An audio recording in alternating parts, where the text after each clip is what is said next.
quelques semaines, la vedette de la vedette, c'est elle. Une caméra perchée sur un mât au-dessus de la timonerie. Un objet mobile sur 360 degrés, très sophistiqué, et qui permet désormais aux sauveteurs de la station SNSM de la Touques-Trouville de voir la nuit. Mets-toi en mode recherche, homme à la mer. C'est une caméra thermique. Elle est capable de distinguer toutes sortes de chaleurs supérieures à la moyenne ambiante.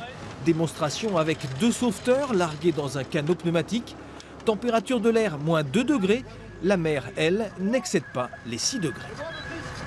Tout ce qui est chaud est pris par la caméra thermique et nous le montre. Donc là, évidemment, il n'y a pas de moteur. Donc on a la température des deux coéquipiers qui sont là. C'est des éléments qu'on ne peut pas voir avec une vision d'être humain finalement. On peut aller jusqu'à 800 mètres pour voir un homme à la mer et à plus d'1,5 km sur ce type d'installation pour retrouver un navire. Donc c'est vraiment des choses dans des conditions difficiles, que ce soit du brouillard ou complètement en vision nocturne. Une technologie d'origine militaire adaptée à l'usage civil.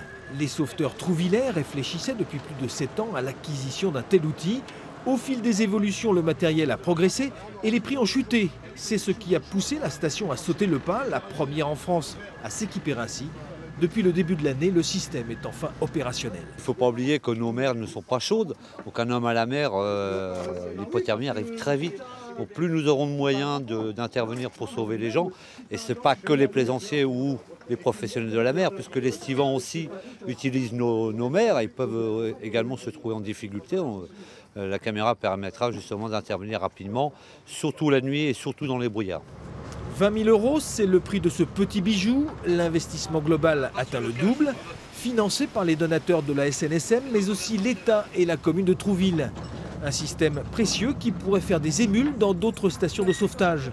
Le port de Caen-Ouistreham s'y intéresse également pour renforcer la surveillance du terminal des cars ferrés.